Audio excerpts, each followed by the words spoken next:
অনেকদিন আগের কথা। সবুজ গাছপালা আর লতাপাতায় ঘেরা অনেক সুন্দর একটি জঙ্গল ছিল।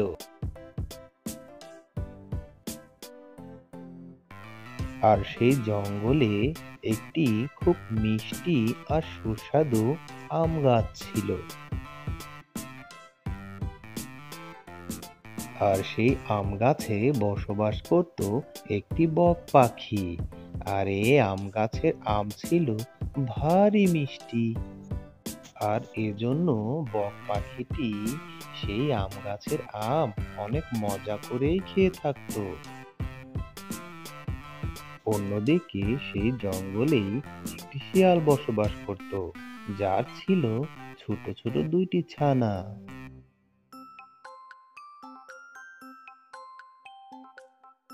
প্রচন্ড খরায় জঙ্গলে খুবই অভাব দেখা দেয় খাবারের। আর তাই শিয়াল তার ছোট ছোট দুইটি ছানাকে নিয়ে খুবই খাবারের কষ্ট করতে থাকে। বাবা বাবা, ও বাবা, আমাদের তুমি কিছু খেতে দাও না বাবা। আর দুদিন হয়ে গেল তুমি আমাদেরকে কোনো খাবারই খেতে দিচ্ছ না। কিছু একটা এনে দাও না বাবা, পেটে প্রচন্ডই খিদা লেগেছে। আমার ছোট ছানারা, তোমাদের অনেক কষ্ট হচ্ছে আমি জানি। আসলে এই জঙ্গলে প্রচন্ড খরা হয়েছে, যার কারণে জঙ্গলে কোনো খাবারই নেই।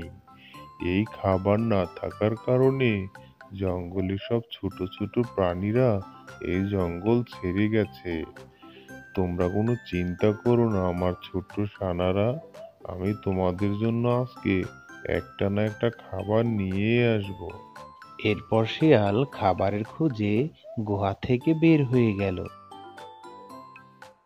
কিন্তু সারাদিন খোঁজাখুঁজির পরও শিয়াল কোনো খাবারের ব্যবস্থাই করতে পারল না। অনেক সময় খাবার খোঁজার পর শিয়াল ঘুরতে ঘুরতে সেই আম গাছের নিচে এসে দাঁড়ালো। হায় হায়, সারাদিন খোঁজাখুঁজির পরও আমি তো কোনো খাবারের ব্যবস্থাই করতে পারলাম না। এদিকে আমি তো আমার ছানাদের কথা দিয়ে এসেছি, আজকে যে কোনো ভাবে আমি তাদেরকে কিছু না কিছু খাওয়াবোই। কিন্তু আমি তো কোনো খাবারের ব্যবস্থাই করতে পারলাম না। হায় হায়, আমি তো না খেয়ে থাকতে পারবো, কিন্তু ওরা তো ছোট ছোট বাচ্চা, ওরা কি করে না খেয়ে থাকবে? হায় আল্লাহ, এখন আমি কি করি? খাবার খুঁজে না পেয়ে শিয়াল তখন খুবই কান্নাকাটি করছিল।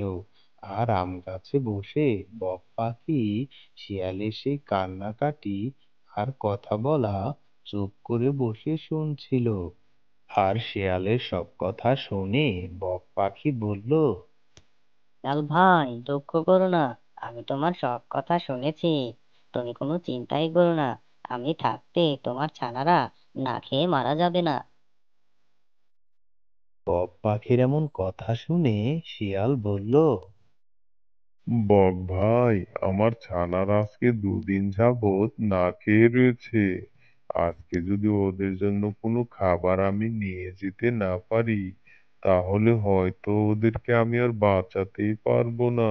আমার ছোট ছোট ছানারা ক্ষুধার জ্বালায় খুবই ছটফট করছে বক ভাই।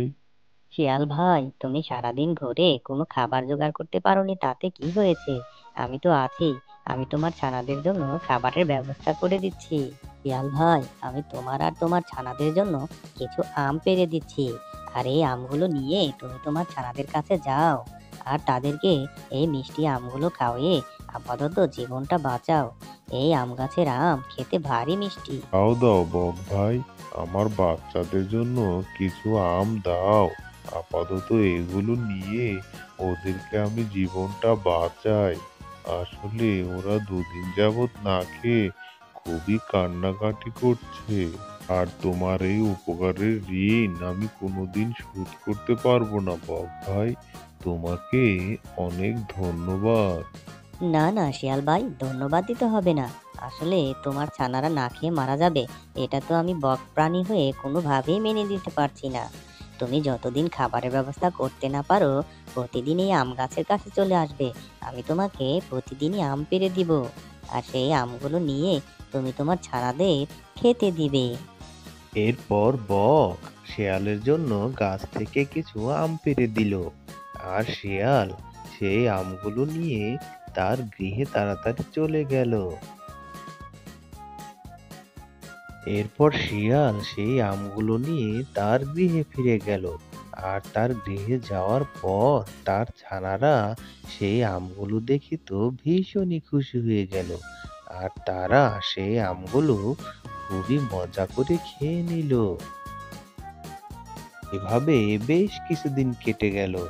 শিয়ালকে সেই বক পাখি প্রতিদিনই আম পেড়ে দিত, আর সেই আম শিয়াল তার ছানাদের আর নিজেও খেয়ে জীবনটা বাঁচিয়ে রাখতো।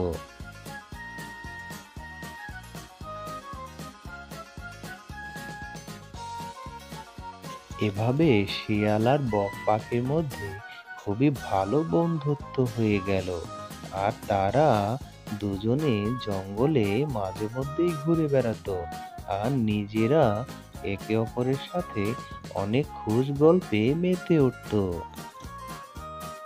বক পাখি এখন প্রতিদিনই শেয়ালের পিঠে চড়ে সারা বন ঘুরে বেড়াতো। অনাবৃষ্টির কারণে দিন দিন জঙ্গলের ভিতরে খাবারের পরিমাণ একেবারেই ফুরিয়ে আসছিল, আর সমস্ত প্রাণীরা সেই জঙ্গল ছেড়ে অন্যত্র চলে যেতে লাগলো।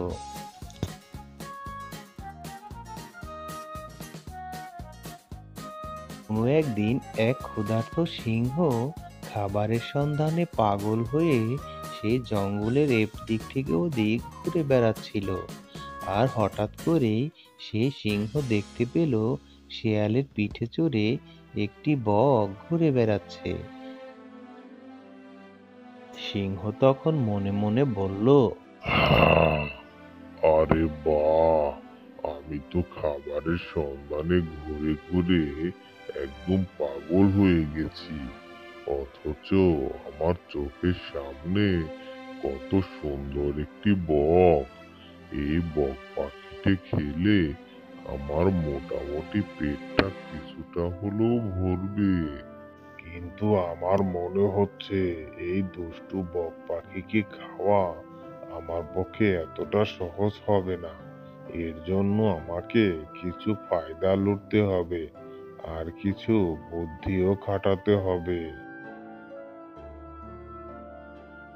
এই বলে চালাক দুষ্টু সিংহ সেই শিয়ালের পিছন পিছন যেতে লাগলো। বক পাখি কিছু দূর যাবার পর উঠতে উঠতে তার বাসায় ফিরে গেল, আর শিয়ালও ঘোরাঘুরি শেষে তার গৃহে ফিরে গেল। পরের দিন সকালবেলা শিয়াল হেঁটে হেঁটে জঙ্গলের মাঝ দিয়ে সেই বক পাখির কাছে যাচ্ছিল। এমন সময় সিংহ এসে সামনে দাঁড়ায়, আর শিয়ালকে বলে, হ্যাঁ, শোন শিয়াল, আমি খুবই ক্ষুধার্ত। তুই যদি নিজে বাঁচতে চাস আর তোর সন্তানদেরকে বাঁচাতে চাস, তাহলে যে কোনো ভাবে ওই বক পাখিকে আমার কাছে এনে দে। শিয়াল খুবই বিপদে পড়ে গেল, কারণ একদিকে তার সন্তান, অন্যদিকে তার বন্ধু। পরের দিন সকালবেলা শিয়াল তার বন্ধু বক পাখিকে নিয়ে একটি নদীর পাড়ে দাঁড়িয়ে রয়েছে, যেখানে সিংহের আসার কথা রয়েছে। কিছুক্ষণ পর সিংহ সেখানে এসে হাজির হলো, আর এসেই যখনই সেই বক পাখিকে দেখলো শিয়ালের কাছে দাঁড়িয়ে রয়েছে, তখন সিংহ মনে মনে বলল, আরে বাহ, শিয়াল, তুমি খুব ভালো কাজ করেছো। তুমি আমার কথা মতো কাজ করেছো। ধন্যবাদ শিয়াল।